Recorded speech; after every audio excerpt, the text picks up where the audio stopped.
malawak na tanawin ng pelikulang Pilipino may mga pangalang naging kasing kahulugan ng mga papel na kanilang ginampanan. Kapag binanggit ang salitang kontrabida, isang mukha at isang pangalan ang namumukod tangi at kaagad na pumapasok sa kamalayan ng maraming henerasyon ng manonood, si Bella Flores. Ang kanyang pangalan ay hindi lamang tumutukoy sa isang aktres, kundi sa isang arketipo, ang sagisag ng kasamaan sa telon, ang pamantayan kung paano dapat gampanan ang isang antagonista.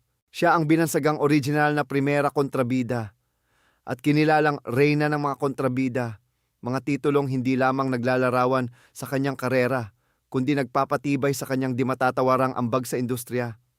Ang kanyang buhay at sining ay isang pag-aaral sa kung paano ang isang paulit-ulit na pagganap sa isang partikular na papel ay maaaring maging isang dalubhasang sining na nag-iwan ng isang legasyang hindi malilimutan at patuloy na humuhubog sa pag-unawa ng publiko sa konsepto ng kontrabida.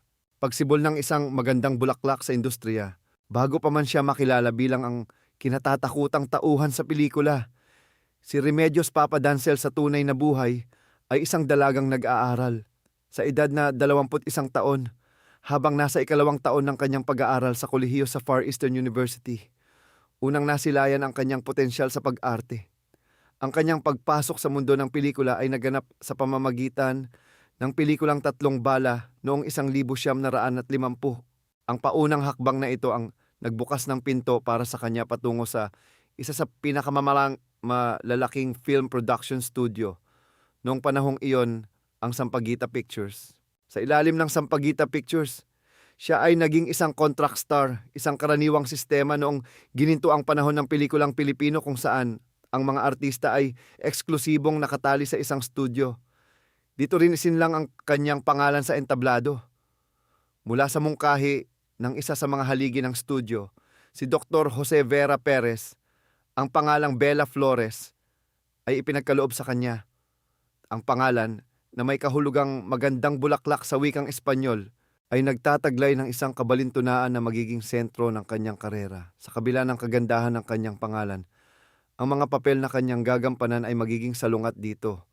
Mga karakter na puno ng kapaitan, kalupitan, at kadiliman. Ang pagpili sa pangalang ito, sinadya man o hindi, ay nagbigay diin sa kaibahan ng kanyang tunay na pagkatao at ng mga maskarang isinusuot niya sa harap ng kamera, isang testamento sa kanyang husay bilang isang aktres. Ang pagluklok sa trono ng kontrabida, ang papel sa Roberta, bagamat nagsimula na ang kanyang karera, isang pelikula ang tuluyang magtatak sa kanyang pangalan sa kasaysayan at maglaluklok sa kanya sa trono bilang reyna ng mga kontrabida. Noong 1951, gumanap si Bella Flores sa pelikulang Roberta. Ang produksyong ito ay may malaking kahalagahan hindi lamang sa kanyang karera kundi maging sa Sampaguita Pictures mismo na nooy bumabangon mula sa pagkasunog ng kanilang studio. Ang Roberta, na pinagbidahan ng batang bituin na si Tessie Agana, ay naging isang pambihirang tagumpay sa takilya at siyang sumalba sa studio mula sa pagkalugi. Sa pelikulang ito, ginampanan ni Flores ang papel ng malupit na madrasta ng batang si Roberta. Sa murang edad na 22 taon, ipinamalas niya ang isang antas ng pag-arte na higit pa sa inaasahan sa kanyang edad. Ang kanyang pagganap ay hindi lamang simpleng pagpapakita ng kasungitan. Ito ay isang masalimuot na paglalarawan ng isang karakter na may kakayahang magdulot ng tunay na takot at galit mula sa mga manonood. Ang kanyang epektibong pagganap bilang isang mapang-aping tauhan ay naging napakapanipaniwala kung kaya't ito ang nagtakda ng landas para sa kanyang buong karera. Mula sa Roberta, ang imahe ni Bella Flores bilang ang pinakamahusay na kontrabida ay nagsimulang mahubog. Ang kanyang kakayahang maging kasuklam-suklam sa telon habang nananatiling isang profesional at kagalang-galang na kasama sa likod ng kamera. Ang nagpatunay sa kanyang pambihirang talento, pagpapayabong ng karera sa Sampaguita at higit pa. Bilang isang contract star ng Sampaguita Pictures, si Bella Flores ay naging isang mahalagang bahagi ng kanilang formula sa paggawa ng mga matatagumpay na pelikula. Siya ang naging pangunahing pambalanse sa mga bida ng studio. Ang kanyang presensya ay nagbigay ng bigat at tensyon sa mga kwento na lalong patitingkad sa kabutihan at katatagan ng mga bidang karakter. Sunod-sunod ang mga proyektong ipinagkatiwala sa kanya. Noong 1951, bukod sa Roberta, lumabas din siya sa mga pelikulang Bernardo Carpio, kung saan nakasama niya si Cesar Ramirez, at sa Batas ng Daigdig kasama si Fred Montilla. Sinundan pa ito ng Kerubin noong 1952 at ang asawa kong Amerikana noong 1953. Sa bawat pelikulang ito, pinatunayan niya ang kanyang kahusayan at versatility sa loob ng arketipo ng kontrabida na gawa niyang magbigay ng iba't ibang mukha ng kasamaan. Mula sa mapang-aping kamag-anak, sa tusong kaagaw sa pag-ibig, hanggang sa sakim na karakter na gagawin ang lahat para sa salapi. Nang matapos ang kanyang kontrata sa Sampaguita Pictures, hindi ito naging hadlang sa pagpapatuloy ng kanyang karera. Bilang isang freelance na aktres, lalo pang lumawak ang kanyang abot. Nakatrabaho niya ang halos lahat ng malalaking pangalan sa industriya at nakagawa ng pelikula sa ilalim ng iba't ibang produksyon. Ang kanyang reputasyon bilang isang epektibong kontrabida ay matatag na at patuloy siyang hinanap-hanap para sa mga papel na nangangailangan ng isang malakas na presensyang antagonista. Ang kanyang kakayahang manatiling relevanto sa kabila ng pagbabago sa sistema ng studio ay isang patunay ng kanyang talento at profesionalismo. Pagkilala sa sining ng isang antagonista. Ang pagiging isang kontrabida ay madalas na isang papel na hindi nabibigyan ng sapat na pagkilala. Subalit, ang husay ni Bella Flores ay hindi nakaligtas sa mata ng mga kritiko at ng mga institusyong nagbibigay parangal. Ang kanyang sining ay kinilala hindi lamang ng publiko kundi pati na rin ng kanyang mga kasamahan sa industriya. Noong 1967, nakamit niya ang isa sa pinakamataas na parangal sa kanyang karera nang siya ay ginawaran ng FAMAS by Filipino Academy of Movie Arts and Sciences Award para sa Best Supporting Actress. Ito ay para sa kanyang natatanging pagganap sa pelikulang Kaibigan Kong Santo Niño. Ang parangal na ito ay isang mahalagang papatibay na ang pagganap bilang isang kontrabida ay isang lehitimong sining na nangangailangan ng malalim na pag-unawa sa karakter at pambihirang kakayahan sa pag-arte. Ang kanyang pagkapanalo ay nagbigay dangal sa lahat ng mga aktor na gumaganap sa mga papel na antagonista. Pagkalipas ng mahigit 2 dekada, muling kinilala ang kanyang kabuuang kontribusyon sa industriya. Noong 1989, ipinagkaloob sa kanya ng Film Academy of the Philippines, FAP, ang Lifetime Achievement Award.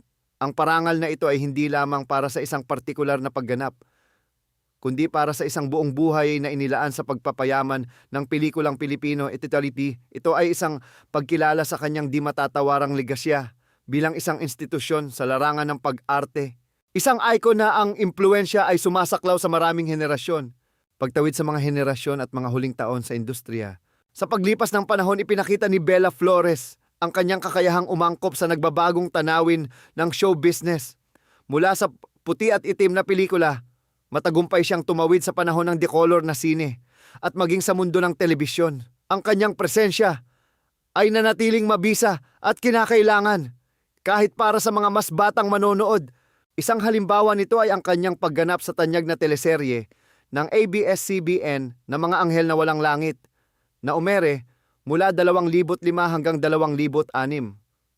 Sa seryeng ito, muli niyang ipinamalas ang kanyang trademark na estilo ng pagiging kontrabida na nagpatunay na ang kanyang talento ay walang kupas at kayang makipagsabayan sa mga bagong artista at format ng produksyon. Matapos ang proyektong ito, pansamantala siyang nagpahinga mula sa pag-arte. Subalit, ang kanyang pagmamahal sa sining ay muling nagtulak sa kanya na bumalik sa harap ng kamera. Noong 2011, nagkaroon siya ng isang espesyal na pagganap sa pelikulang Way Back Home ng Star Cinema. Ang kanyang pagbabalik, bagamat sa isang maikling papel, ay tinanggap ng may init at paggalang ng industriya at ng mga manonood. Ang isa sa kanyang mga huling proyekto ay ang pelikulang My Kontrabida Girl noong 2012, isang produksyon ng GMA Films. Ang pelikula na isang komedya ay nagsilbing isang malaking pagpupugay sa arketipo ng kontrabida na siya mismo ang nagpaperpekto. Ang kanyang paglabas sa pelikulang ito ay sinasabing isang simbolikong pagkilala sa kanyang katayuan bilang reyna ng genre, isang angkop na parangal sa kanyang mahabang karera. Ang huling kabanata at pamamaalam. Sa likod ng kanyang matapang na imahe sa telon, si Bella Flores ay dumanas ng mga personal na pagsubok sa kalusugan sa kanyang mga huling taon. Siya ay mayroong diabetes at ang kanyang kalagayan ay nagkaroon ng mga komplikasyon matapos siyang sumailalim sa isang hip surgery. Dagdag pa rito, siya ay nagkaroon din ng Alzheimer's disease, isang karamdaman na unti-unting kumuha sa kanyang mga alaala. Sa huli siya ay naging bedridden. Isang malungkot na kalagayan para sa isang babaeng puno ng sigla at lakas sa kanyang kapanahunan. Noong ika-19 ng Mayo 2013, sa edad na 84, pumanaw ang veteranang aktres. Ayon sa mga ulat, siya ay isinugod sa ospital ng kanyang anak na si Ruby Arcila dahil sa hirap sa paghinga. Ang kanyang pagpanaw ay nagdulot ng kalungkutan sa buong industriya ng pelikulang Pilipino. Ang kanyang mga labi ay ibinurol sa Loyola Funeral Chapel sa Commonwealth Avenue, Quezon City, kung saan nagbigay ng huling paggalang ang kanyang pamilya, mga kaibigan, at mga kasamahan sa propesyon. Isang legacy ang higit pa sa pag-arte. Ang pagpanaw ni Bella Flores ay hindi nangahulugan ng pagtatapos ng kanyang impluensya. Bilang pagpapatuloy ng kanyang alaala, inanunsyo ng kanyang pamilya ang kanilang plano na magtayo ng isang pundasyon sa kanyang pangalan. Ang layunin ng pundasyong ito ay ang makatulong sa mga personalidad sa showbiz na dumaranas din ng Alzheimer's disease, ang sakit na naging bahagi ng kanyang huling kabanata. Nagkaroon din ng mga plano para sa isang fundraising concert upang suportahan ang adhikaing ito. Ang hakbang na ito ay isang paraan upang ang kanyang personal na pinagdaanan ay maging isang instrumento ng pag-asa at tulong para sa iba.